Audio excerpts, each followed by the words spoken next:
નમસ્કાર દર્શક મિત્રો આપ સૌ જાણો છો કે લોકસભાની ચૂંટણીના પરિણામને હવે માત્ર ને માત્ર 3 થી લઈને 4 દિવસની વાર છે।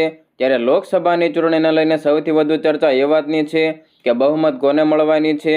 એક તરફ ભાજપના નેતૃત્વવાળી એનડીએ છે તો બીજી તરફ કોંગ્રેસ અને સમાજવાદી પાર્ટી જેવા વિપક્ષી દળોનું ઇન્ડિયા ગઠબંધન। જો કે હજુ ચૂંટણીના પરિણામો નથી આવ્યા, પરંતુ રાજકીય નિષ્ણાતોની તરફથી સતત બેઠકોને લઈને ભવિષ્યવાણી કરવામાં આવી રહી છે। આ દરમિયાન યોગેન્દ્ર યાદવે ફરી એકવાર રાજસ્થાન, ગુજરાત, યુપીમાં ભાજપને લઈને તાજી ભવિષ્યવાણી કરી છે।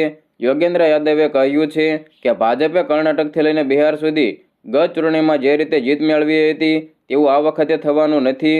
પાર્ટીનો વોટ શેર 5 થી લઈને 10% ઘટશે। અમુક વિસ્તારોમાં બેઠકોનું નુકસાન પણ થઈ શકે છે।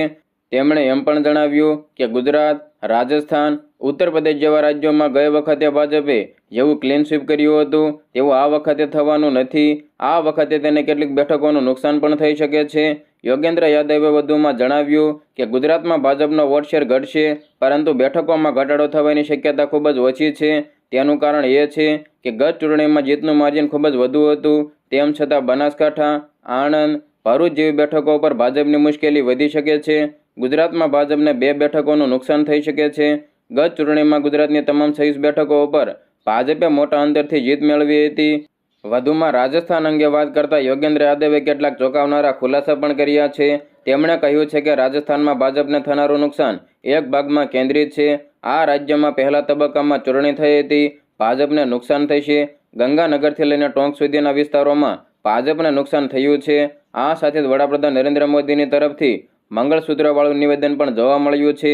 રાજકીય નિષ્ણાતે વધુમાં કહ્યું છે કે લોકસભાની ચૂંટણી માટે આ વખતે રાજસ્થાનમાં કોંગ્રેસે આરએલપી અને સીપીએમની સાથે કરાર લીધા છે, જે વિધાનસભા ચૂંટણીમાં કરવામાં આવ્યા નહોતા। મારું માનવું છે કે ભાજપને રાજસ્થાનમાં 8 બેઠકોનું નુકસાન થવાનું છે। તેમનું કહેવું છે કે રાજસ્થાનના લોકોની વચ્ચે મુખ્યમંત્રી ભજનલાલ શર્મા લોકપ્રિય નથી। રાજસ્થાનમાં લોકસભાની 25 બેઠકો છે, જેમાંથી 24 ઉપર ગઈ વખતે ભાજપ જીત્યું હતું।